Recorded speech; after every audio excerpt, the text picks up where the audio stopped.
Facebook. Thank you so much for tuning in. Happy Monday. I'm gonna do this. This is the neutral colors. It's so beautiful.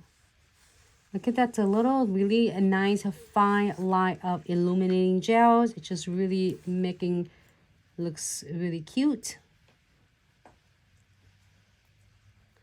I think I even like it by itself as well, be honest. But if you have a client like want more and want to add more, absolutely. And we can do a matte top coat or we can do shiny. It's up to you. I'm gonna using the shiny top coat from the Crystal Trifecta.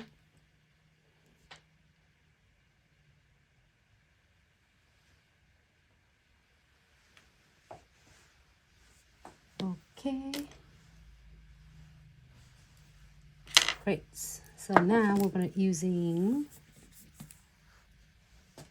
Oh my god, I like this. I'm gonna do this one because it has the cutest like nude color. It will make it looks like really contrast with the neutral color that I selecting earlier.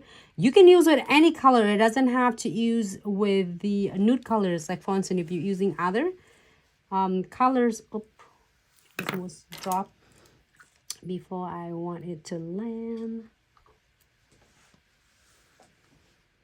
It's supposed to go right there. There you go. See how simple it is? And then you can just you can adjusting it. You want to do down a little bit more, you can be up more, however you would like your nails to look. There's no limit of what you can do. And this is one of the ways that to make it really cute and simple with no difficult at all. I promise it's gonna be so quick and simple and easy for you. Looks cute. It's super easy. All right, so we're going ahead and keep for 60 seconds. If you're happy with this, you can add more though, which is I'm going to add more.